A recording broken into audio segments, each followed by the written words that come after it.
Hello everyone. Before we start, make sure to like and subscribe to the channel and leave a comment with where you're from and what time you're watching. That way, YouTube will keep showing you stories like this one. Now, let's begin. So, I'm sitting here at 3:00 a.m., writing this because I can't sleep. And honestly, I don't think I'll ever look at my driveway the same way again. 3 weeks ago, I was just another 28-year-old guy working customer service for a cable company in suburban Phoenix, living alone in my dad's old rental house after he passed last year. The place isn't much. 2 bedrooms peeling paint on the shutters, and a front yard that's more dirt than grass. But it's mine now, and the mortgage payments keep me busy enough that I don't think too much about how quiet it gets at night. I'd been settling into this routine of work, Netflix, and the occasional beer with my neighbor Jeff when everything went sideways. Life was predictable, maybe even boring, but looking back now, boring sounds pretty damn good. It was a Tuesday evening in late October when Trevor knocked on my door. I hadn't seen the guy since we graduated Westview High 10 years ago, but there he was on my porch, that same crooked grin and shaggy brown hair. Though he looked thinner than I remembered, almost gaunt, he was wearing this beat-up leather jacket that had seen better days and jeans with holes that didn't look intentional. "Hey man, long time no see," he said, like we'd just talked yesterday instead of a decade ago. Something about his eyes seemed different though. They kept darting around, never quite meeting mine for more than a second. He had this nervous energy, shifting his weight from foot to foot, and when he smiled, it didn't reach those restless eyes. I was in the neighborhood and thought I'd stop by. "Mind if I come in? I could really use a friend right now." The way he said it, with this underlying urgency that I couldn't quite place. Should have been my first warning. We ended up on my couch with a couple of beers, and Trevor spun me this story about how he'd been living in Las Vegas, working construction. But things had gone south with his girlfriend, and he needed a place to crash for just a few days while he figured things out. He kept checking his phone every few minutes, and whenever a car drove by outside, he'd glance toward the window with this tense expression. "You know how it is, man," he said, taking a long pull from his beer. "Sometimes you just need to disappear for a while, let things cool down." When I asked what kind of things, he got vague, mumbling about drama and people who don't know when to let things go. The whole conversation had this weird undercurrent, like he was telling me a story with half the details missing. But we'd been friends once, shared classes and lunch tables, and I guess I felt like I owed him something from those days, when we were both just kids trying to figure out who we were. By the time we finished our 3rd beer, Trevor was already making himself comfortable, tossing his worn duffel bag in the corner and asking where I kept the extra blankets. I told him the couch was his for a few days, ignoring the little voice in my head that was screaming about how this whole situation was weird. He seemed relieved in a way that went beyond just having a place to sleep, like he'd been holding his breath for weeks and could finally exhale. "Thanks, buddy," he said, and for a moment, his smile looked genuine. "I really owe you one. This is just temporary, I promise." That night, I went to bed thinking I was doing a good deed for an old friend, maybe even feeling a little good about myself for being the kind of person who'd help someone out. If I'd known what was coming, I would have driven him to a motel myself and paid for the room. The first few days were actually pretty normal, or at least what I convinced myself was normal. Trevor would be gone most of the day. He said he was job hunting and taking care of business, and he'd come back around dinner time with takeout or groceries, always paying cash and always seeming a little more on edge than when he'd left. He had this habit of parking his beat-up Ford Taurus at the end of the block, instead of in my driveway, which he claimed was just being considerate about not blocking me in. But I noticed he always positioned it where he could see both ends of the street from my living room window. At night, he'd stay up late, scrolling through his phone with the brightness turned way down, and more than once, I caught him peeking through the blinds at cars that drove by too slowly. When I asked if everything was okay, he'd just shrug and say he was a light sleeper. That city living had made him paranoid about break-ins. On Friday morning, I woke up to find Trevor sitting at my kitchen table, fully dressed and looking like he hadn't slept at all. His hair was messy, and there were dark circles under his eyes that made him look older, almost haggard. "Hey, I need a huge favor," he said before I'd even had my coffee. "My car's making this weird noise, and I've got this appointment across town that I absolutely cannot miss. Could I borrow yours for a few hours?" He gestured toward my 2018 Toyota Camry sitting in the driveway, the one reliable thing I owned outright. The way he asked wasn't really asking. There was this desperate edge to his voice that made it clear this wasn't optional. "It's really important, man. I'll have it back by noon, I swear." Part of me wanted to say no, but the guy looked genuinely stressed, and after letting him crash for almost a week, it seemed petty to refuse. I tossed him my keys and told him to be careful, watching from the window as he adjusted the mirrors and seat like he was preparing for a long drive, not a quick trip across town. Noon came and went, then 200 p.m., then 400 p.m. I tried calling Trevor's phone, but it went straight to voicemail every time, not even ringing. Just that immediate click to the generic message. By evening, I was pacing around my house, alternating between annoyance and genuine worry. Maybe his appointment had run long. Maybe the car had broken down. Maybe a dozen different innocent explanations. But as the hours dragged on, that sick feeling in my stomach grew stronger. I kept thinking about how he'd been acting all week, the way he watched the street, the cash payments, the vague answers about his situation in Vegas. Around 10:00 p.m., I finally called my insurance company to report the car as potentially stolen, though I felt ridiculous doing it. The representative asked if I wanted to file a police report, and I hesitated. Trevor was supposed to be my friend, right? But by midnight, with still no word and my car completely missing, I was starting to face the possibility that I'd been played from the very beginning. I barely slept that night, checking my phone every few minutes and looking out the window like Trevor might just pull up and apologize for being late. Saturday morning dragged by with no news, and I spent most of it calling local hospitals and even checking jail records online, telling myself I was being thorough rather than paranoid. That evening, I was sitting on my couch with a beer, trying to decide whether to officially report the car stolen, when I heard the familiar sound of my Camry's engine. Pulling into the driveway, relief washed over me so fast it made me dizzy.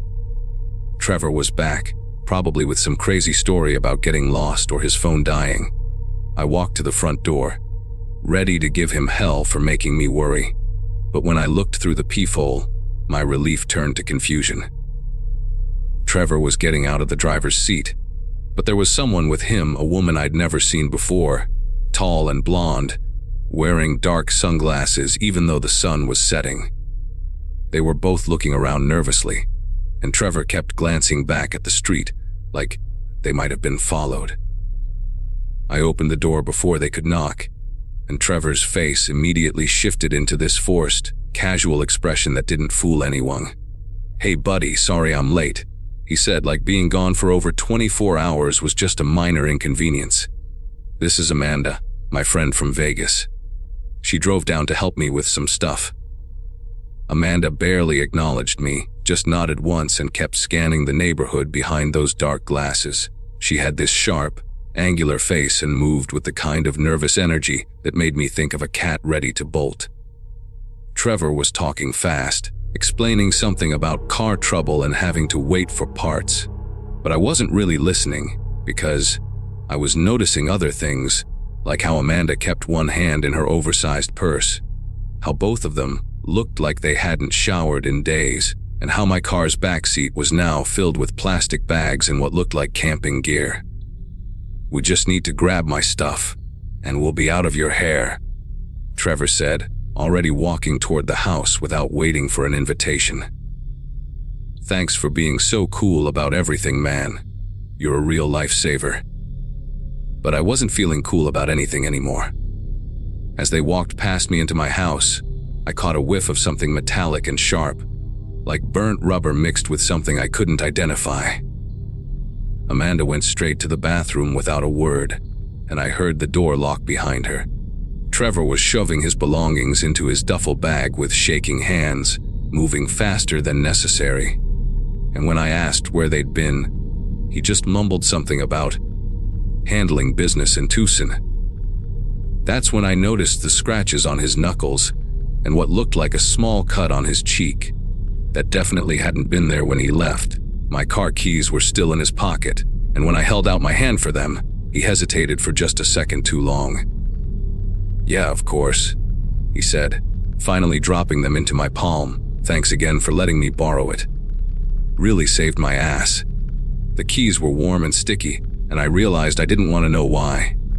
Something was very wrong here, and every instinct I had was telling me to get these people out of my house as quickly as possible. Sunday morning, I woke up to the sound of car doors slamming and an engine starting. Through my bedroom window, I watched Trevor and Amanda speed away in his Ford Taurus, leaving behind nothing but tire marks and the lingering smell of cigarettes and fear. I should have been relieved, but instead, I spent the morning walking around my house, noticing things that were off. How they'd left the bathroom window cracked open, how there were muddy footprints tracked through my kitchen that definitely weren't mine, and how my car now had an almost empty gas tank, despite Trevor claiming he'd only driven across town. I found a crumpled receipt in my driveway from a gas station in Flagstaff, which was 3 hours north of Phoenix and nowhere near where he'd said he was going. When I checked my car more thoroughly, I discovered a small dent in the rear bumper and what looked like blue paint transfer that matched the color of police cruisers. My hands were trembling as I stood there in my driveway, putting together pieces of a puzzle I desperately didn't want to solve. Monday morning at 7:30 a.m., 3 police cars pulled up to my house with their lights flashing, but no sirens. I was drinking coffee in my kitchen when I saw them through the window, and my first thought was that something had happened to one of my neighbors. Then, Detective Lisa Morrison knocked on my door, badge in hand, asking if I knew Trevor Jamieson and when I'd last seen him. That's when she told me that Trevor was wanted in connection with an armed robbery in Las Vegas 2 weeks ago, and that my car had been spotted on security cameras at 2 different crime scenes over the weekend, one at a convenience store in Flagstaff and another at a gas station in Sedona.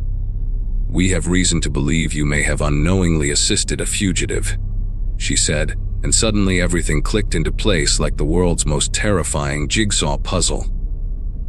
I told them everything, how Trevor had shown up out of nowhere, his nervous behavior, borrowing my car, Amanda.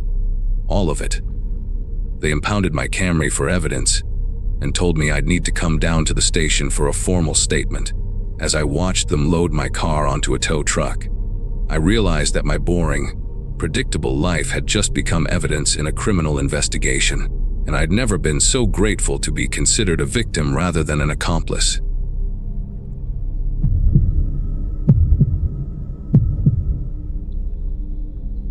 Last spring, when I was 17 and living with my Aunt Catherine in Cedar Falls, something happened that still keeps me up at night. It was late March, right before Easter break, and the weather had just started warming up, after what felt like the longest winter of my life. At the time, I was a junior at Westfield High, spending most of my free time with my 3 closest friends, Chloe, Vanessa, and Brooklyn. We'd known each other since middle school and had this tight bond that came from being the weird kids who preferred horror movies and ghost stories over typical teenage drama. My parents had moved to Denver the year before for their careers, leaving me with Aunt Catherine, who was honestly the coolest guardian a teenager could ask for. She worked night shifts at the local hospital, which meant our house became the unofficial hangout spot for weekend sleepovers and late-night movie marathons. The whole thing started because Brooklyn had just inherited this old Victorian house from her great-aunt Millicent, who'd passed away that February. The house sat on the edge of town, surrounded by overgrown hedges and towering oak trees that made it look like something straight out of a Gothic novel. Brooklyn's parents were planning to sell it, but they'd given her permission to go through the belongings first to see if there was anything worth keeping. None of us had been inside yet, but we'd driven past it countless times, always daring each other to sneak onto the property. The neighbors whispered about strange noises coming from the basement at night, and there were rumors that old Millicent had been into some pretty weird stuff before she died. When Brooklyn suggested we spend Friday night exploring the place, it felt like the perfect opportunity for an adventure. We were all craving something exciting, something that would give us stories to tell for years to come. That Friday evening, we packed our usual sleepover supplies, sleeping bags, snacks, and of course, Chloe's camera equipment, because she was obsessed with documenting everything for her YouTube channel. The plan was to meet at my place around 700, grab some dinner, then head to the house once it got dark. Brooklyn had gotten the keys from her parents earlier that week, along with a stern warning about being careful and not staying too late. But honestly, we were 17 and invincible in that stupid way teenagers are, and the warnings just made the whole thing seem more thrilling. When we pulled up to the house around 900 p.m., the first thing that hit us was the smell. This thick, musty odor that seemed to seep through the car windows even before we opened the doors. It was like wet earth mixed with something sweet and rotten, the kind of smell that makes your nose wrinkle and sticks in your throat. Vanessa immediately started complaining about it, but Brooklyn just laughed and said it was probably just old wood and mildew from being closed up for months. The house itself was even more imposing up close than it had seemed from the road. 3 stories of dark wood and chipped paint, with boarded up windows on the second floor and a wraparound porch that sagged under the weight of years of neglect. The front door was this massive oak thing with intricate carvings that looked almost Celtic, and when Brooklyn turned the key, it groaned open like something out of a horror movie. The inside was exactly what we'd expected: dusty furniture, covered in white sheets, family portraits with eyes that seemed to follow you, and that same overwhelming smell of decay and abandonment. We spent the first hour just wandering around the main floor, filming everything and making jokes to cover up the fact that we were all a little creeped out. The kitchen still had dishes in the sink, like Millicent had just stepped out for a moment, and the living room was filled with strange artifacts, crystals, dried herbs hanging from the ceiling, and books with titles in languages none of us recognized. But it was Chloe who first mentioned the basement door, this heavy wooden thing tucked under the main staircase with at least 3 different locks on it. Brooklyn had brought a whole ring of keys, but it took us nearly 20 minutes to figure out which ones opened the basement locks. The smell got stronger as we worked on the door, and by the time we finally got it open, Vanessa was already talking about maybe calling it a night. But the rest of us were too curious to back down now, especially when we saw those steep, wooden stairs disappearing into complete darkness below. The basement was larger than any of us had expected, with multiple rooms branching off from a central area that had these low, arched ceilings that made everything feel cramped and oppressive. Our phone flashlights barely cut through the gloom, creating these weird shadows that danced across the walls every time we moved. The main room was filled with more of Millicent's collection, jars of preserved things we couldn't identify, more books, and what looked like altars or shrines set up in each corner. But it was the smaller room at the back that really caught our attention, the one with the door that was painted completely black and had symbols carved deep into the wood. When we finally got that door open, the first thing we noticed was how much warmer it was inside, like the room had its own heating system, even though we hadn't seen any vents or radiators. The walls were covered in these intricate carvings that spiraled from floor to ceiling, symbols and figures that hurt to look at directly and seemed to shift when you weren't focusing on them. In the center of the room was this circular stone platform, maybe 4 feet across, with channels carved into its surface that led to small holes around the edges.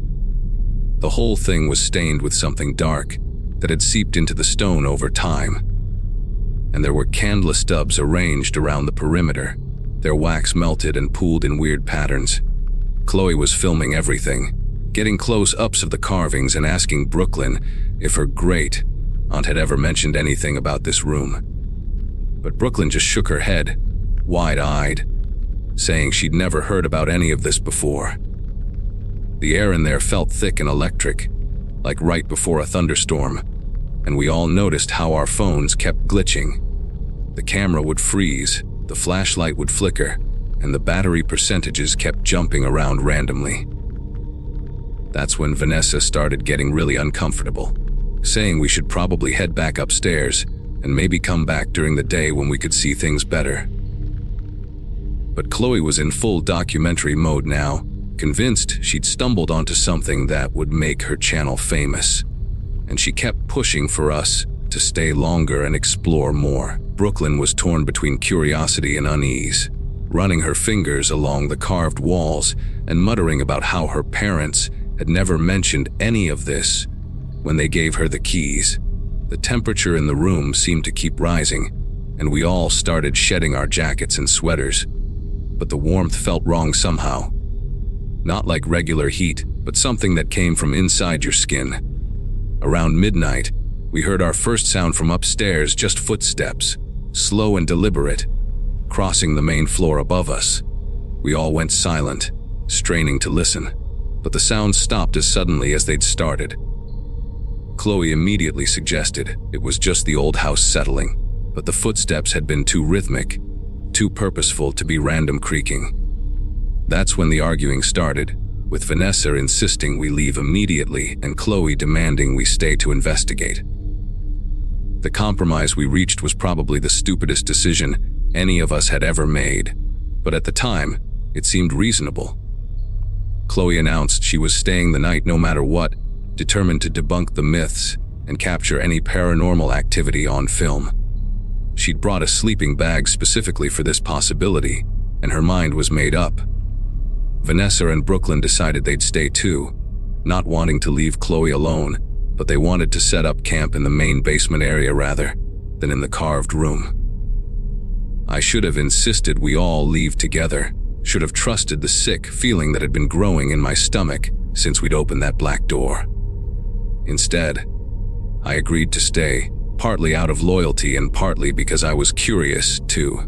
We spent the next hour moving our stuff downstairs and arranging our sleeping bags in a circle near the bottom of the basement stairs, far enough from the carved room that we couldn't feel that unnatural heat. Chloe set up her camera on a tripod, pointing toward the black door, and we settled in to wait. The footsteps upstairs started again around 1:00 a.m., more frequent now, sometimes accompanied by what sounded like furniture being moved around. But we were committed to our plan, and teenage pride is a powerful thing. What happened next still doesn't make complete sense to me, even now. Around 2:00 a.m., we all started getting incredibly drowsy at the same time, like someone had slipped us sleeping pills. One minute we were whispering and giggling nervously, and the next minute I could barely keep my eyes open. Vanessa was the first to fall asleep, curled up in her sleeping bag and breathing deeply. Within minutes, Brooklyn followed soon after, and I remember fighting against the overwhelming urge to just let my eyelids close. The last thing I saw before unconsciousness took me was Chloe, still sitting up with her camera, muttering something about how weird it was that we were all so tired. When I woke up, sunlight was streaming through the small basement windows, and my body ached like I'd been sleeping on concrete for a week. My mouth was dry, my head was pounding, and there was this metallic taste on my tongue that reminded me of blood. Vanessa and Brooklyn were still asleep in their bags, but when I looked toward Chloe's spot, her sleeping bag was empty.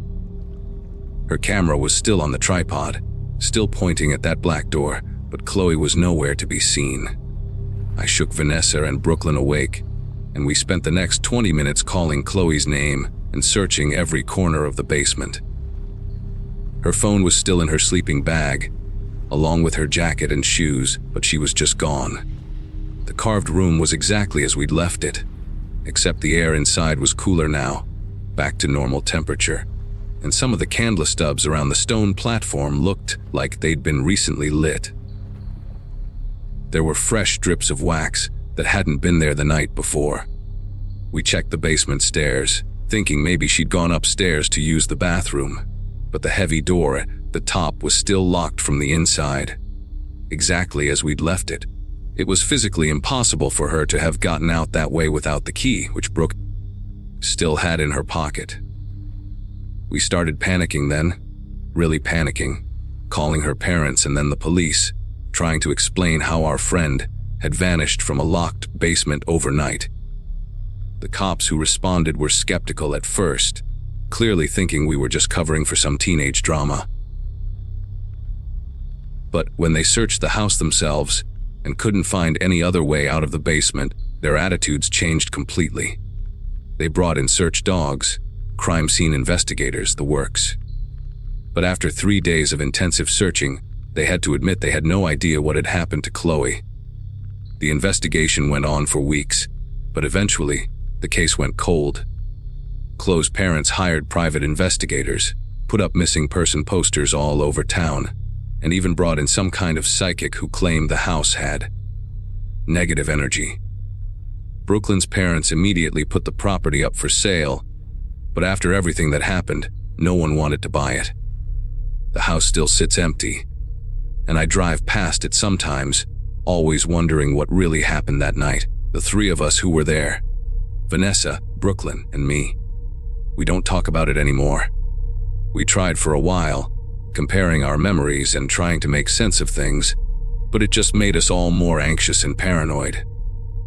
We're graduating next month, and we'll probably never see each other again after that, which is probably for the best.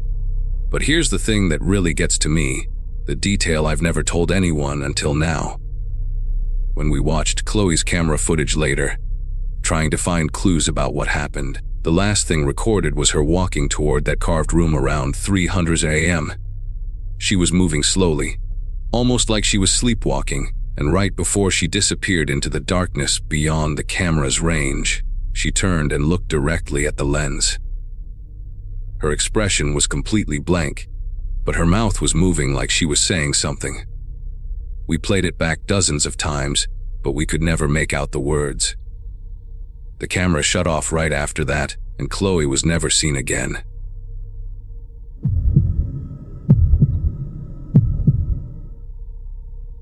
People say you always know when something's wrong, but that's not true. Sometimes it hits you in pieces, and by the time you understand what you're part of, it's already too late to walk it back. Back then, I lived alone in a small duplex just outside of Louisville, Kentucky. I worked night shifts at a printing warehouse and mostly kept to myself. I wasn't particularly close with my family, except for my older brother, Caleb. He was 2 years older than me, a bit wild growing up, but we'd always had each other's backs, no matter what. He could make a room feel like chaos and comfort at the same time. One of those people who could talk their way out of anything. And that night, he tried to. It was around 20:20 in the morning when my phone lit up. I remember the exact time because I just microwaved some leftover wings and sat down on the couch with a blanket still half folded from the night before. Caleb's name popped up and I picked up immediately, expecting something dumb or drunk or both. But the first thing I heard was breathing, shaky, uneven. Not like him at all. Then he said, "I need you to tell the cops I was with you all night." No hello, no joke, just that. I laughed, thinking it was some weird prank, or maybe he'd gotten into trouble at a bar again, but he didn't laugh back. His voice was strained. "Please, trust me. Say I was at your place tonight. I need you to say that."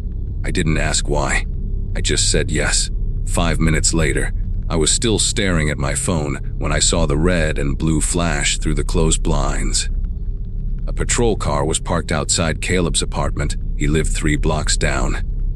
That's when it started to feel wrong.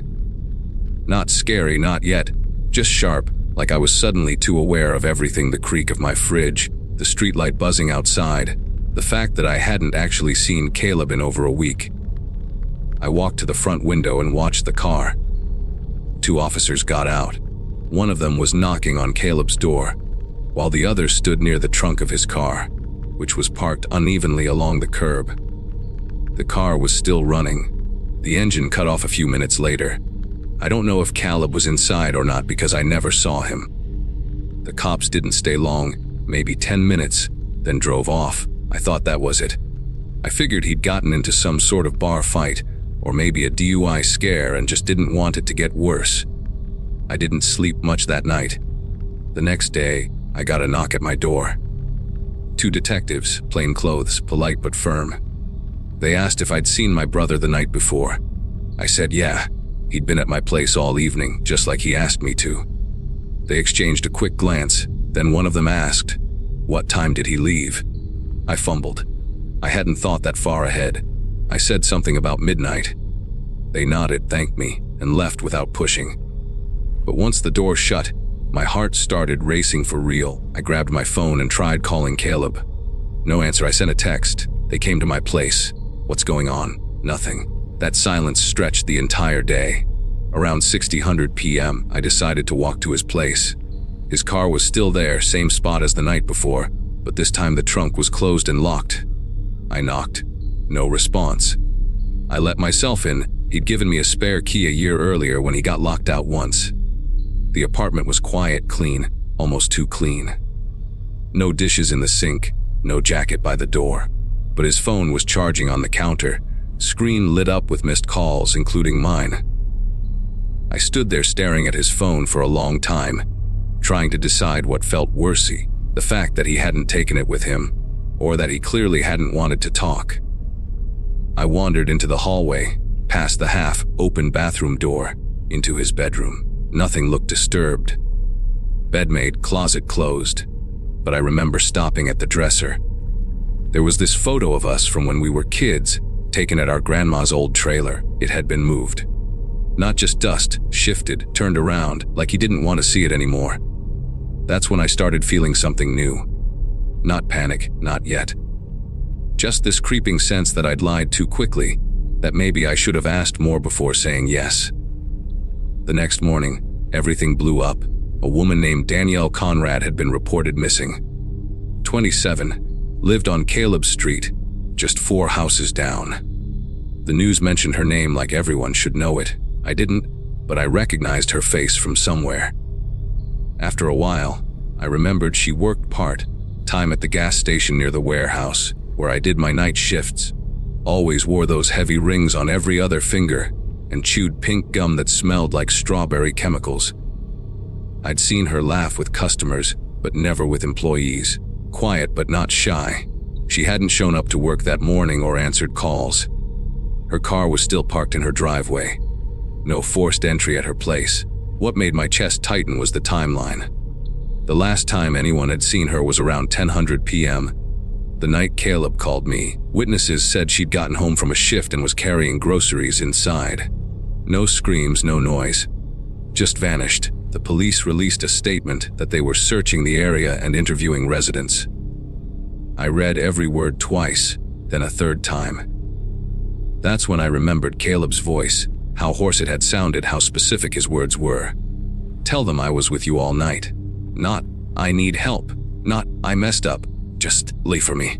That evening, I sat in my car across the street from Caleb's place, engine off, hands gripping the steering wheel. It had been over 36 hours since I'd heard his voice. His car was still parked outside, but there was something different about it this time. The back bumper had what looked like dried mud streaked across the lower edge, like someone had driven through a ditch or a field. Caleb hated getting his car dirty. He used to complain if a single leaf stuck to the windshield. I stared at the trunk. Something about it just hovered in my mind. I knew it was locked, but I couldn't shake the image of him standing there the night he called me, closing it quickly, his face pale in the dark. The next morning, I got a call from a number I didn't recognize. It was Caleb. He sounded like he hadn't slept. "Don't ask me anything," he said, You're not involved.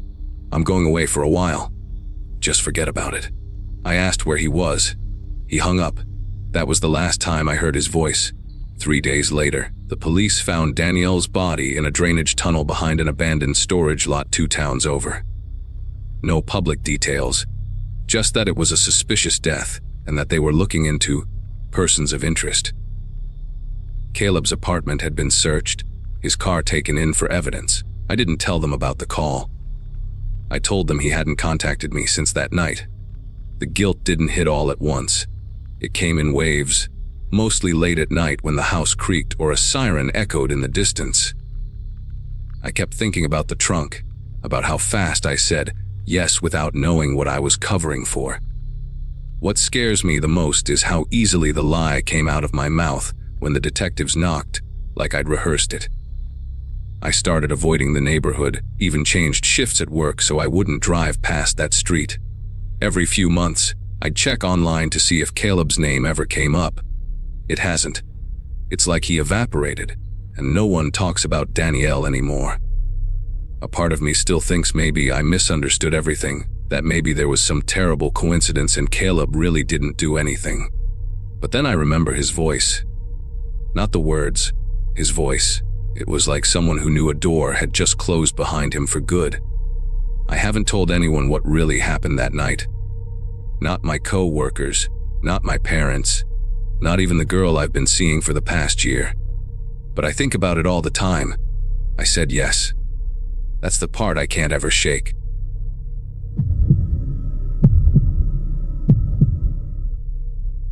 The music from Murphy's bar was still pounding in my ears when I stepped outside at 1:47 a.m. on that Saturday night in November 2023.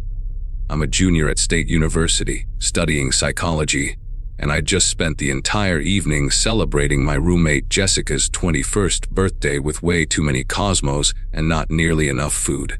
The November air cut right through my thin jacket, making me realize just how underdressed I was for the walk home. My phone showed 12% battery, which should have been my first warning sign, but all I could think about was getting back to my dorm room and collapsing into bed. Jessica had already disappeared with some guy from her statistics class, leaving me standing alone on the sidewalk, trying to steady myself against the brick wall. The street was mostly empty, except for a few other college kids stumbling toward the late night pizza place next door.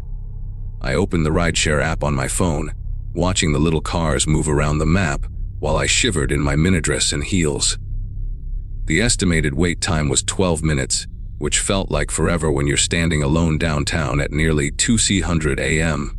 I remember thinking about how my psychology professor always warned us about situational awareness and decision fatigue. Concepts that seemed so academic in the classroom, but suddenly felt very real. The app showed my driver would be in a black Honda Accord, license plate ending in 8047, and his name was Michael, with a 4.9 star rating. I was scrolling through his reviews, reading comments about how punctual and friendly he was, when a black sedan pulled up to the curb right in front of me. Without even thinking twice, I grabbed the door handle and slid into the back seat. Grateful to be out of the cold, the interior smelled like vanilla air freshener mixed with something else I couldn't quite place. "Hey, thanks for picking me up so fast," I said, buckling my seat belt as I settled into the leather seats. The driver was a middle-aged white guy with graying hair at his temples, wearing a navy polo shirt that looked freshly pressed, even at this hour. He had kind eyes in the rearview mirror and nodded politely when I thanked him. "No problem at all, miss. University dorms, right?" His voice was calm and professional, exactly what you'd expect from a highly rated driver. I confirmed my destination and pulled out my phone to check the road on the app, but the screen was already dimming as my battery dropped to 8%. The car pulled away from the curb smoothly, and I leaned back against the headrest, finally allowing myself to relax after a long night of socializing and pretending to enjoy shots that tasted like nail polish remover. The first few minutes of the ride were perfectly normal. We made small talk about how busy downtown gets on weekends, and he asked if I was enjoying college. He seemed genuinely interested in my psychology major, and even mentioned that his daughter was thinking about studying the same thing. The conversation was pleasant enough that I almost dozed off, lulled by the warm car and the gentle hum of the engine. But then I noticed we were heading toward the industrial part of town, instead of taking the usual route back to campus. I sat up straighter and glanced at my phone, trying to open the app to check our location, but the screen went black, completely dead. "Excuse me," I said, trying to keep my voice casual. "I think we might be going the wrong way. The university is back toward downtown." That's when everything changed. His eyes in the rearview mirror weren't kind anymore. "We're taking a little detour," he said, and his voice had completely shifted from friendly to flat and emotionless. The politeness was gone, replaced by something that made my skin crawl. I tried to stay calm, telling myself maybe there was construction or an accident blocking the main road. But deep down, I knew this wasn't right. "I really need to get back to campus," I said, my voice coming out higher than I intended. "I have an early class tomorrow." He didn't respond. Instead, he reached over, and I heard a distinct clicking sound, the automatic door locks engaging. The sound echoed in the quiet car like a gunshot, and suddenly, the vanilla air freshener smell seemed overwhelming, almost suffocating.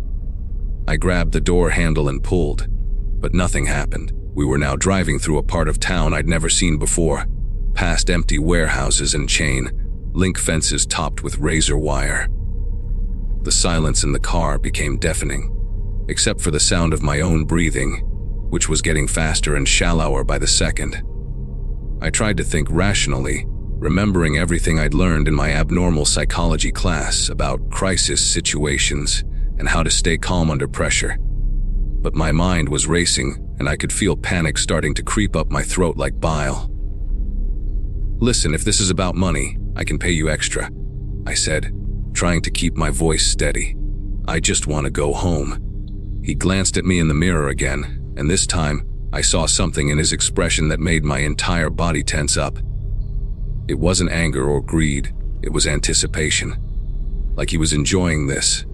The car slowed down as we approached a deserted intersection, and I realized we were now in a completely industrial area where there wouldn't be any witnesses or help for miles. "You know what your problem is?" he said suddenly, his voice taking on an almost conversational tone that was somehow worse than the silence. "You kids today, you're too trusting. You just hop into any car without checking." My heart was pounding so hard I was sure he could hear it. That's when it hit me. I never checked the license plate. In my rush to get out of the cold, I just assumed the first black car that showed up was mine. How could I have been so stupid? I started looking around frantically for anything I could use as a weapon or a way to signal for help, but the car was spotless except for a small pine tree air freshener hanging from the mirror. The windows were tinted, too dark for anyone outside to see in, even if there had been anyone around to see. My palms were sweating as I tried the door handle again, pulling harder this time, but the locks held firm. We turned down another empty street, this one lined with abandoned buildings and overgrown lots. The street lights were few and far between, casting long shadows that seemed to reach into the car. "Where are we going?" I asked, abandoning any pretense of politeness. My voice was shaking now, and I didn't care if he could hear how scared I was. "Please, just let me out. I won't tell anyone about this. I'll say you dropped me off where you were supposed to." He laughed then, a sound that made every hair on my arm stand up. It wasn't a normal laugh, it was the kind of sound someone makes when they know something you don't, when they're holding all the cards. "Oh, but we're almost there," he said, glancing at me in the mirror again. Just a little further now. The dashboard clock read 20:23 a.m., and I realized that even if someone noticed I was missing, they wouldn't start looking for hours. That's when I remembered the emergency whistle on my keychain, a gift from my paranoid mom when I started college. My keys were buried in my purse, and I knew I had to be smart about this. I started slowly digging through my bag, trying to look like I was just searching for lip balm or something innocent. The car was slowing down even more now, and I could see what looked like an old warehouse up ahead, with a single flickering light above a loading dock. Every instinct in my body was screaming at me to do something, anything, before we stopped completely. My fingers finally found the whistle, and I wrapped my hand around it, keeping it hidden. "You seem nervous," he said, watching me in the mirror. "Don't be. This will all be over soon." Those words sent ice through my veins, and I knew I was running out of time. The car turned into the parking lot of the warehouse, gravel crunching under the tires. As soon as he put the car in park, I made my move. I brought the whistle to my lips and blew as hard as I could, the shrill sound piercing the quiet night air. At the same time, I started kicking the window with my heeled boots, not caring if I broke my ankle in the process. "Help! Somebody help me!" I screamed between whistle blasts. The driver spun around, his face contorted with rage, and lunged toward the back seat. But in his anger, he must have hit something because suddenly, all the doors unlocked with a loud click. I didn't hesitate. I threw myself out of the car and ran toward the street, my heels clicking frantically on the asphalt behind me. I could hear him getting out of the car, shouting something I couldn't make out, over the sound of my own panicked breathing. The whistle was still in my hand, and I kept blowing it as I ran, hoping someone, anyone, would hear it and call for help. I could hear his footsteps behind me, but they were getting fainter as I put distance between us. My lungs were burning, and my feet were killing me in those stupid heels, but adrenaline kept me moving. Then, like a miracle, I saw headlights coming down the main road about 2 blocks away. I ran straight toward them, waving my arms and screaming, not caring how crazy I looked. It was a delivery truck, probably heading to one of the 24-hour diners across town.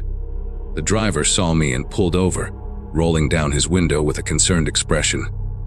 "Miss, are you okay? What happened?" I was sobbing and could barely get the words out, but I managed to tell him someone had tried to kidnap me and to please call 911. He immediately grabbed his radio and started talking to his dispatcher, while I collapsed against the side of his truck, finally allowing myself to fall apart. When I looked back toward the warehouse, the black car was gone. The whole area was empty again, like nothing had happened. The police arrived within 10 minutes, followed by an ambulance, even though I insisted I wasn't hurt. They took my statement and searched the warehouse area, but found nothing except some tire tracks in the gravel. The officer told me I'd done everything right, making noise, fighting back, and getting to safety as quickly as possible. They never caught the guy. And the real rideshare driver, Michael, showed up at the bar 20 minutes after I'd already left, confused about why his passenger wasn't there. Apparently, my ride had been sitting there waiting while I was getting into a completely different car. The app showed he had the right license plate number, ending in 8047, while I never even thought to check. I learned later that this kind of thing happens more often than people realize. Predators watching for drunk college students and pulling up right when a rideshare is supposed to arrive. I still use rideshare apps, but now I'm obsessive about checking license plates, and I never get in a car until I've confirmed the driver's name and photo match exactly. That whistle is still on my keychain, and my phone is always charged before I go out. Sometimes I think about how different that night could have ended if my mom hadn't been so paranoid about my safety.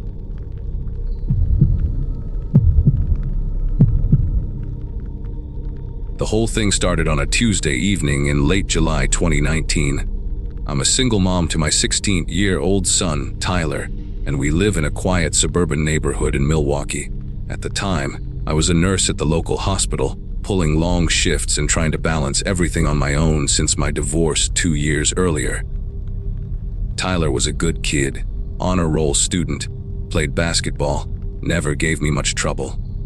He had this friend named Ethan, who'd been coming around for about 6 months. Ethan was polite enough, always said, "Yes, Mom," and "No," but there was something about him that I couldn't quite put my finger on.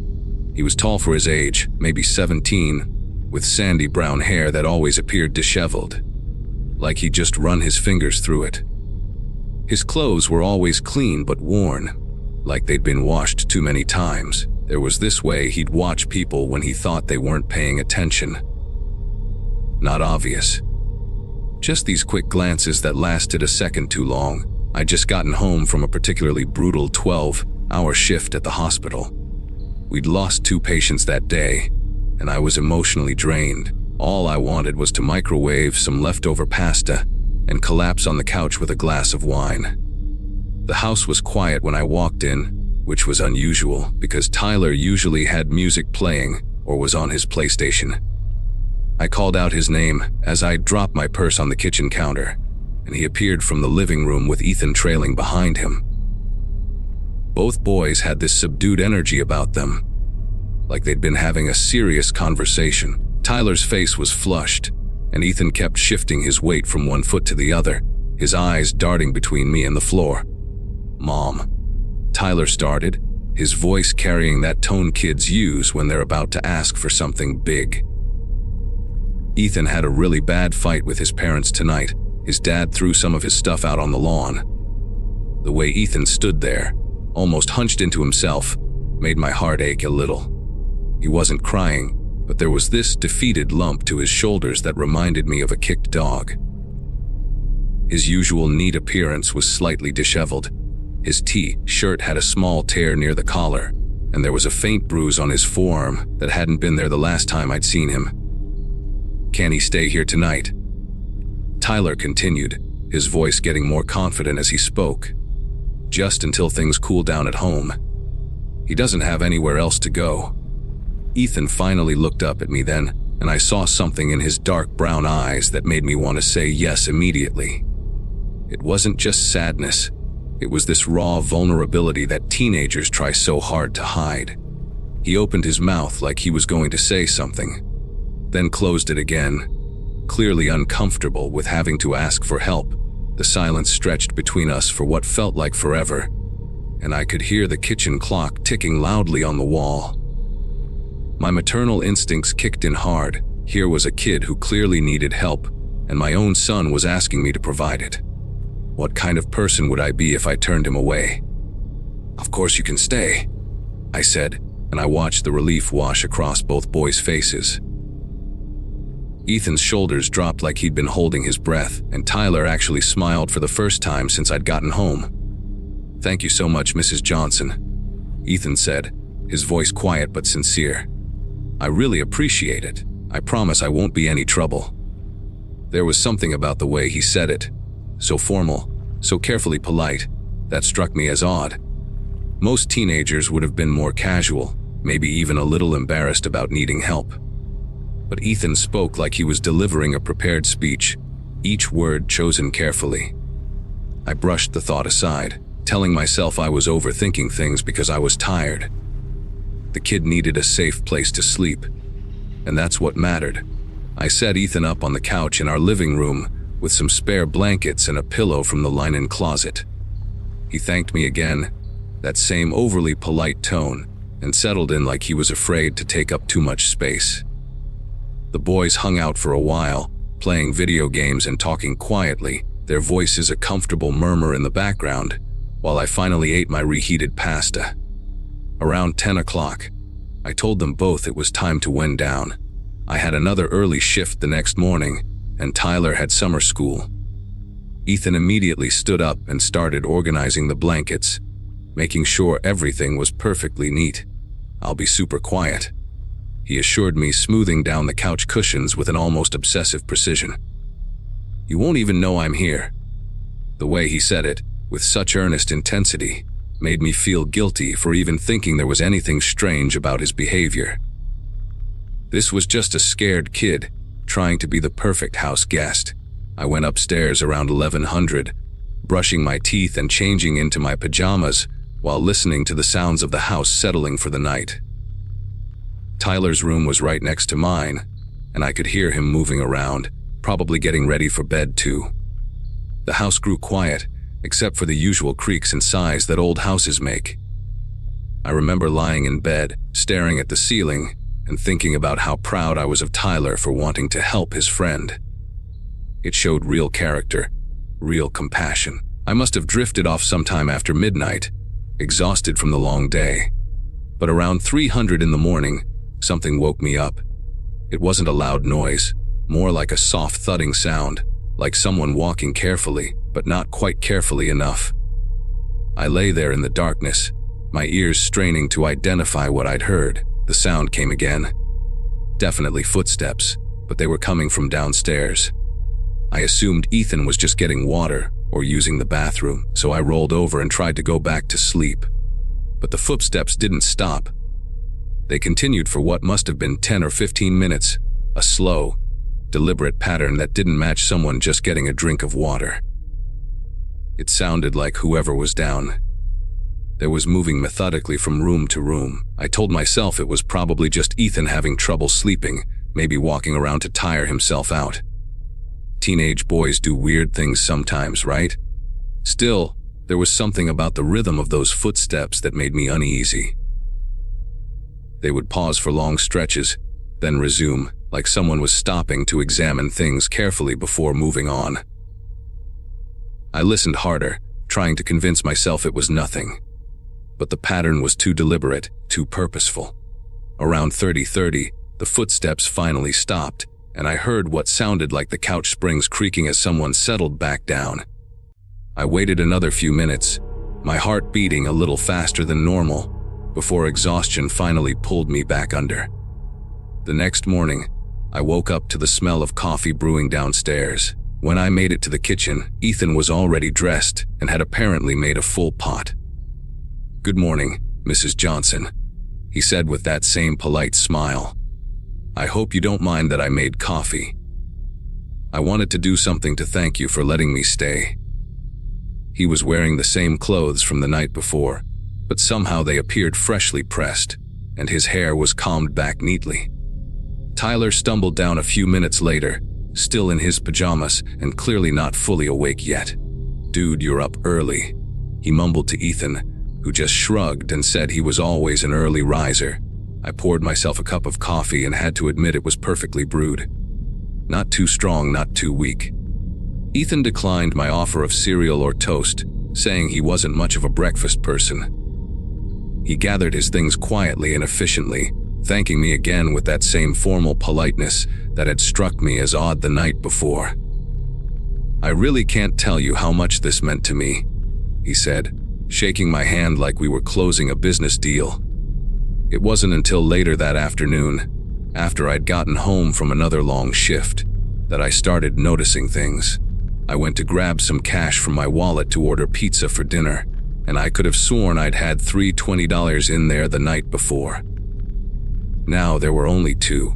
I stood in my bedroom, staring at my wallet, and trying to remember if I'd spent that $20 somewhere and just forgotten about it. It was possible.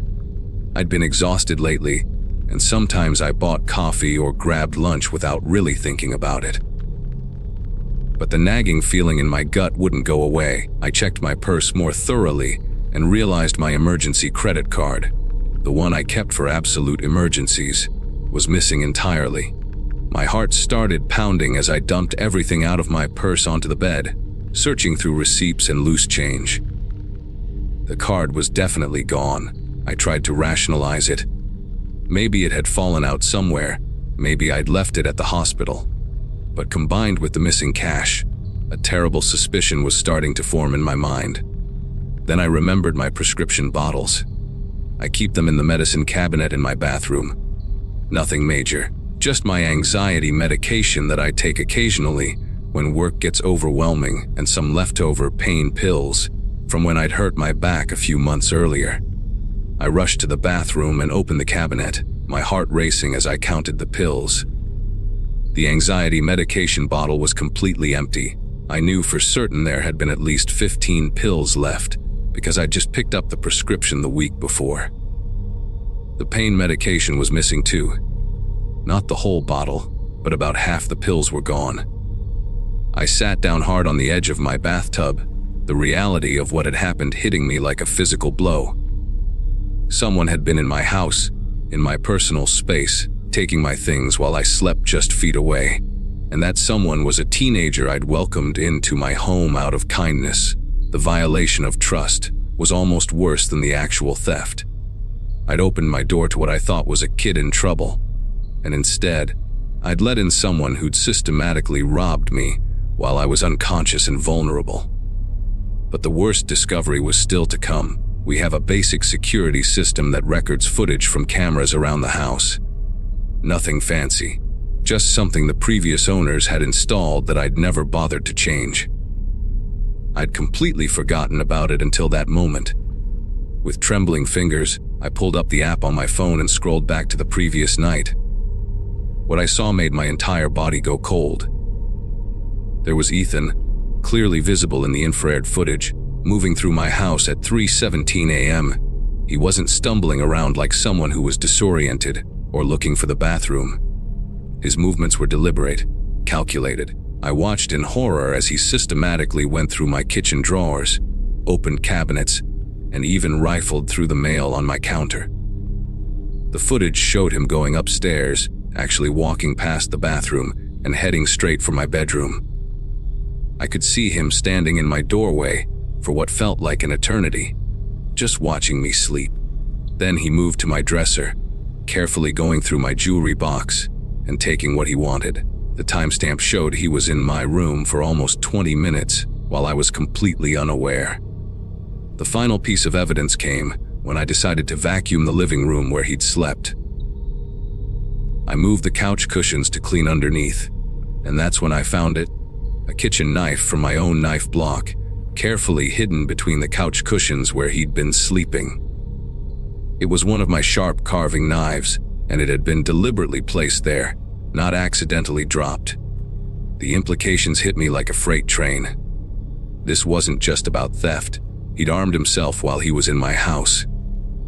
I realized that those late night footsteps hadn't just been him exploring and stealing. He'd been preparing for something potentially much worse. The knife proved that his polite, grateful demeanor had been a complete facade. I immediately called the police and filed a report, giving them all the evidence I had. They told me cases like this were becoming more common. Teenagers who specifically targeted single mothers, knowing they were more likely to take in a kid in trouble. Ethan was arrested 3 days later when he tried to use my credit card at a gas station.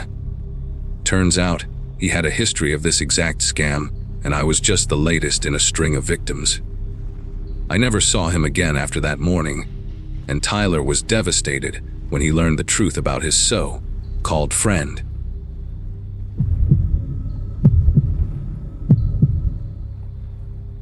When you're working long shifts and barely have energy left to microwave dinner, the last thing you expect is to come home to a silence that feels too intentional.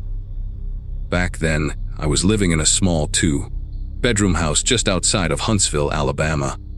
I'd been working IT support for a manufacturing company, mostly remote, and spent a lot of time alone since my divorce a year earlier. The second bedroom had become a graveyard for unopened Amazon boxes and a half-assembled elliptical I kept promising to use. It wasn't much, but it was quiet, predictable, safe. It was one of the younger guys from work, Marcus, who mentioned his cousin had just separated from her husband and was scrambling for a place to land. He made it sound casual, like she just needed a temporary setup for a few weeks. Said her name was Jenna. I asked a few basic questions. Age, job, whether she had pets, and he assured me she was easygoing, clean, and just needed some time to figure things out. I hesitated. I'm not the type to bring strangers into my space, but Marcus had always been decent, and something about the way he said, "She's been through hell," made me pause. I told him to give her my number.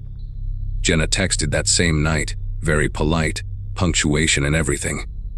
Said she was grateful wouldn't be a burden and could chip in for groceries if I wanted. We agreed on a move-in date that weekend. When she showed up, it was just her and 2 suitcases. She looked younger than I expected, maybe early 30s, with dark blonde hair tied in a loose braid and a heavy, oversized hoodie, despite the heat. Her eyes scanned the hallway when she walked in. Not curious, exactly, but focused, like she was quietly cataloging things. She didn't talk much, said, "Thank you," several times, and after a brief tour, she disappeared into the spare room and shut the door softly behind her. The first week was normal, maybe a little too quiet, but I chalked it up to her going through emotional stuff. She kept to herself, was always gone in the mornings before I logged on for work, and never brought anyone over. Sometimes I'd hear her walking around late at night, or the microwave humming at weird hours, but nothing alarming. If anything, I felt relief that she wasn't messy or loud. Then small things started to shift. A pair of scissors I always kept in the junk drawer were gone. A half-full shampoo bottle in my bathroom was replaced with a new one. Same brand, but I hadn't bought it. My favorite coffee mug, the one with the chipped rim from college, vanished completely. At first I thought I was just misplacing stuff, stress maybe. It wasn't until I opened my fridge one evening and found my labeled container of leftover chili. The one I'd specifically planned for lunch the next day. Completely gone that I started keeping mental notes. I didn't want to accuse her of anything, not without being sure, so I let it slide and made a sandwich. But a couple of days later, the light in the hallway closet was on when I came home, and the attic hatch in the ceiling was slightly ajar. That one really threw me. I hadn't touched that hatch in over a year, and I definitely wouldn't have left it like that. I asked Jenna about it the next morning. She gave me this quick blink, then said, "Oh, I didn't even know there was an attic," and returned to her room. Her tone was casual, but she didn't ask any questions about it. Didn't seem curious at all. That bugged me more than the hatch itself. A few nights later, I walked past her room and noticed her door was open a crack. The light was on, and I could hear something. Not a video or music, but faint whispering. It stopped the moment I paused. I figured she was on a call and kept walking, trying not to be that guy who eavesdrops in his own hallway. But the next morning, I noticed something odd on the kitchen table, a photograph. It was one of my family. Me, my sister, and my niece at a pumpkin patch, taken maybe 2 years earlier. It hadn't been there the night before, and I definitely hadn't put it out. I kept all my old photos in a plastic bin in the hall closet. This one had a faint smudge on the edge, like it had been touched with damp fingers. I put it back in the bin without saying anything. 2 days later, I came home from work, and Jenna was sitting at the dining table, looking at her phone. She turned it face down when I walked in like a reflex. I said, "Hey." She said, "Hey," normal stuff. But when she got up to go to the kitchen, she left the phone behind. I don't know what came over me, but I glanced at the screen. Notifications were still showing, and there, plain as day, was a thumbnail of the same pumpkin patch photo. Then another, a shot of my parents' backyard. Then one from my high school graduation party. These weren't on my social media. I'd never scanned or posted any of them. My throat went dry. I tapped the screen. The app was just her gallery. They were saved, stored. When she came back into the room, I tried to act normal, but I couldn't keep my voice steady. I asked her flat out, "Why do you have photos of my family on your phone?" Jenna blinked like she hadn't heard me at first. Then she said slowly, "I don't." "What are you talking about?" I picked up the phone and turned it toward her. The screen had locked. I pressed the power button. It asked for a passcode. She didn't reach for it, just looked at me and said, "I think you're tired. You've been working a lot." And that was it. She walked into her room and locked the door behind her. That night, I barely slept. Every sound, creaking floorboards, distant hums from the fridge, even the wind brushing against the windows, felt amplified. Around 3:00 a.m., I got up and went into the hallway. Her door was still closed, no light underneath, but I noticed something that stopped me cold. The attic hatch was open again, wider this time. I stood there staring up at the square of darkness, trying to decide whether I was going to be brave or smart. I chose neither. I backed into my room, locked the door, and pushed a chair under the knob. I don't care how paranoid that sounds. I wasn't about to investigate my own attic in the middle of the night, while someone who'd lied to me about family photos was living down the hall. The next morning, not just out for coffee, gone. Her room was half empty. The bed was stripped, one suitcase was missing. The closet door was ajar, and inside were a few things she clearly didn't care about: a pair of flip-flops, a stained hoodie, an empty tote bag. I opened the top drawer of the dresser and found a folded piece of notebook paper. No name, no message, just a single line written in shaky handwriting. "You didn't lock it fast enough." I didn't know what it meant. Still don't. I checked the attic after she left, climbed up with my phone light shaking in my hand. There were candy wrappers, a throw blanket, and one of my old hoodies up there, like she'd been spending time inside. For how long, I have no idea. I called Marcus. He was as shocked as I was. Said he hadn't talked to Jenna in over a year, not since she got weird after the divorce. When I told him everything, he got quiet, then said, "Dude, her name's not Jenna. Her real name's Emily. Jenna was the ex-wife." I asked him what he meant, and he explained the cousin's ex had started using her name online after the separation. Claimed she wanted a fresh start and didn't want to be found by her ex-husband. That's what she told Marcus's aunt when she reached out last year. Said she'd been through something traumatic. No one knew exactly what. She just bounced from place to place, never staying long. I changed the locks that same afternoon, got cameras installed around the house the next day. I don't use that spare room anymore. I keep the door shut and don't store anything in there. Nothing's gone missing since, and no strange photos have shown up, but I still check the attic hatch every night before I go to bed, just in case. I never figured out how she got those pictures or what else she'd done while I was working in the other room. All I know is I let someone in without really knowing who they were, and she didn't just move in. She settled in like she belonged there, like she'd been waiting for someone to leave a door open.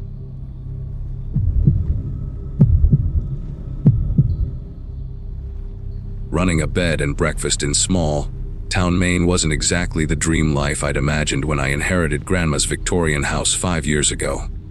At 34, I'd been managing the Willowbrook Inn, mostly by myself since my divorce, trying to keep the place afloat with weekend tourists and the occasional business traveler.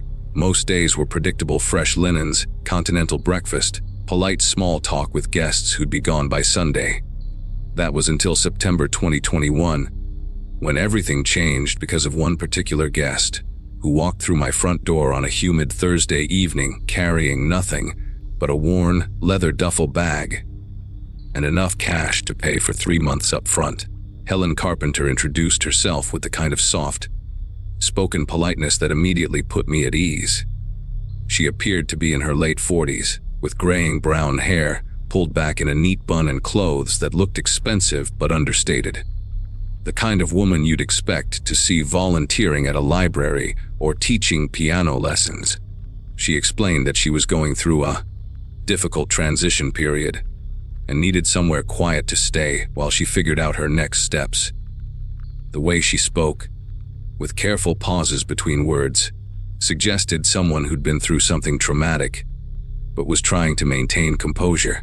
When she placed $3,600 in crisp hundreds on my reception desk, asking for the corner room on the second floor for 12 weeks, I didn't hesitate to say yes. Business had been slow, and frankly, the guaranteed income was exactly what I needed to cover the upcoming roof repairs. The first few weeks with Helen were blissfully uneventful. She kept to herself, rarely emerging from room 7, except for brief trips to the kitchen around midnight to make tea. I'd installed a small kitchenette on each floor years ago, and she seemed to appreciate the privacy it afforded her. During the day, I'd hear the faint sound of classical music drifting from her room. Always the same piece, something melancholy that I couldn't quite identify. She never ate the continental breakfast I prepared, never sat on the wraparound porch like other guests, never even asked about local attractions. The only evidence of her presence was the occasional soft footsteps above the ceiling of my first-floor apartment, and the way she'd nod politely whenever we passed in the hallway, her pale blue eyes never quite meeting mine. Everything started to shift in early December when the weekend guests began arriving for the holiday season. The Hendersons, a retired couple from Boston, were the first to mention something unusual. Mrs. Henderson approached me Saturday morning while I was arranging fresh flowers in the lobby, her normally cheerful demeanor replaced by obvious discomfort. She spoke in hushed tones about hearing voices from the room next to theirs. Room 7, at 3 in the morning. What sounded like a conversation between two people, though she'd only ever seen Helen going in and out. When I suggested it might have been the television, Mrs. Henderson shook her head firmly, insisting that she'd heard distinct voices, having what sounded like an argument, with Helen's soft tone occasionally interrupted by something much deeper and more aggressive. The conversation lasted nearly an hour, she claimed, before ending abruptly with the sound of something heavy being dragged across the floor. I dismissed Mrs. Henderson's concerns with practiced hospitality, explaining that old houses carry sound in strange ways and that Helen was probably just watching late-night movies. But deep down, something nagged at me because I'd noticed Helen's midnight kitchen visits had become more frequent, and she'd started carrying what looked like large Tupperware containers back to her room. When I casually asked if she needed additional refrigerator space, she'd simply smiled that same polite smile and assured me everything was fine. The following week brought the Yamamoto family, who complained about a persistent, sweet, cloying smell that seemed strongest near room 7, a smell they described as like flowers left too long in water, but worse. I'd walked the hallway myself multiple times, detecting only the faintest trace of something that might have been overly ripe fruit, or perhaps an air freshener that had gone stale. The complaints intensified as more guests cycled through the inn. The Millers mentioned their bathroom toiletries going missing, expensive shampoo, and a bottle of prescription medication that had simply vanished overnight. The Kowalski couple reported strange scratching sounds coming from inside the walls of room 6, directly adjacent to Helen's room, sounds that continued intermittently throughout their entire stay.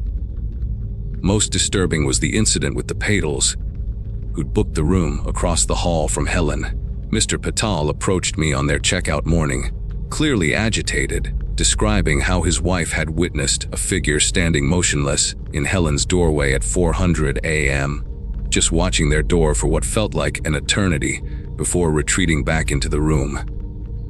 When Mrs. Patel had gotten up to use the bathroom an hour later, she'd found wet footprints leading from Helen's room down the hall to the shared bathroom. Though the prints didn't match any normal shoe pattern, they looked more like bare feet but elongated and somehow wrong. By January, I was losing bookings.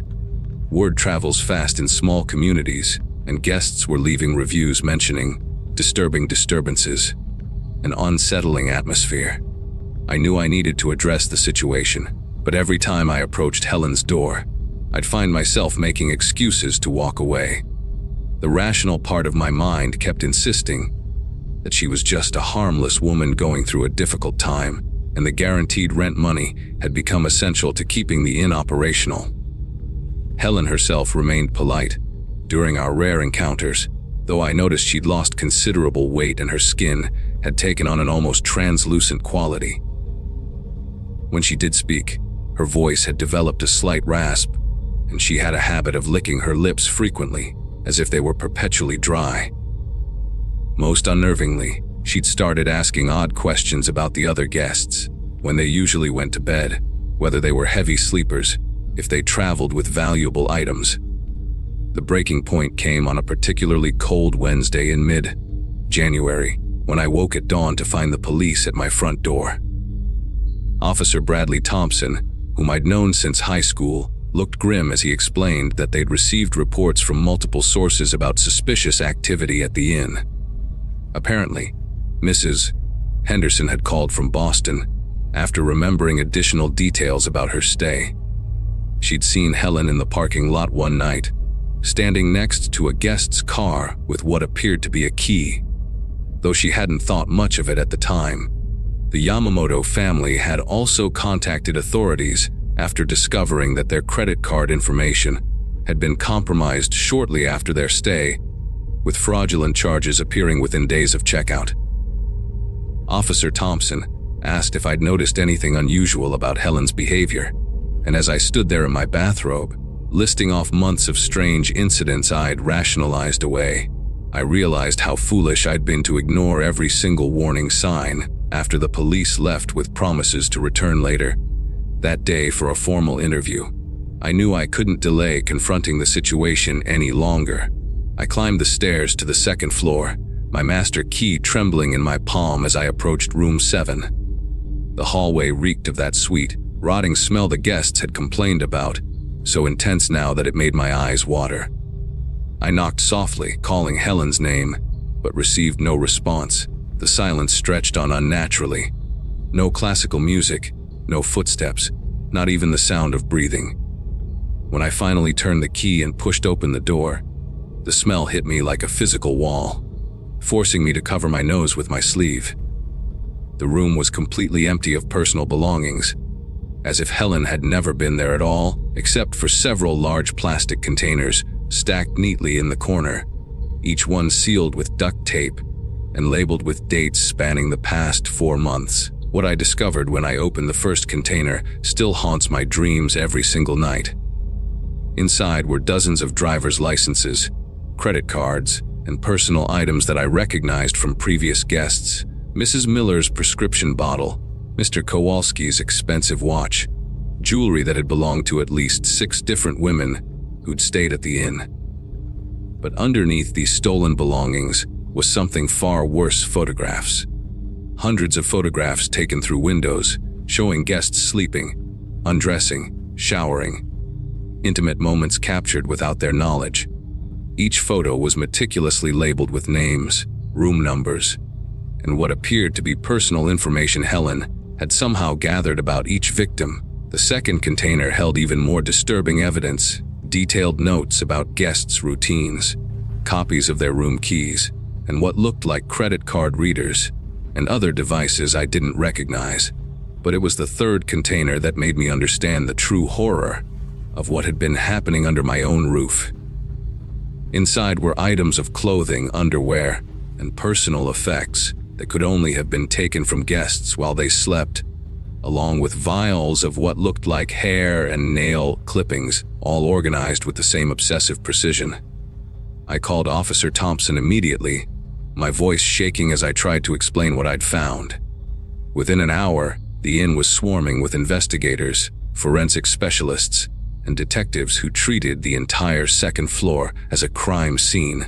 The investigation revealed that Helen Carpenter was actually Beverly Walsh, a woman with a lengthy criminal history involving identity theft, stalking, and breaking and entering across multiple states. She'd been using my inn as a base of operations, systematically victimizing every guest who stayed there, gathering enough personal information to steal their identities and sell their private photos on dark websites. The most chilling discovery came when they examined the walls of room 7. She had drilled tiny holes into the adjoining rooms, creating an elaborate surveillance network that allowed her to watch and photograph guests without detection. The scratching sounds the Kowalski couple had heard weren't coming from inside the walls. They were the sounds of Beverly moving through crawl spaces she'd created, accessing different rooms to plant cameras and steal belongings while people slept. The aftermath was devastating for my business and my sense of security. 23 former guests came forward as victims, and I faced multiple lawsuits for failing to protect their privacy and safety. The inn had to be completely renovated to remove all of Beverly's modifications, costing me nearly everything I had saved. She was eventually arrested 3 states away, caught using stolen credit cards from my guests, and sentenced to 15 years in prison. What haunts me most isn't just the violation of my guests' trust, but my own willful blindness to the obvious signs. I'd prioritized easy money over the safety of people who'd trusted me with their most vulnerable moments, sleeping in what they believed was a secure space. The Willowbrook Inn closed permanently 6 months later, and I moved to a small apartment in town. But I still wake up some nights thinking about those photographs, wondering how many other innkeepers, landlords, or property managers have made the same terrible choice I did. choosing financial stability over doing what's right when every instinct screams that something is wrong.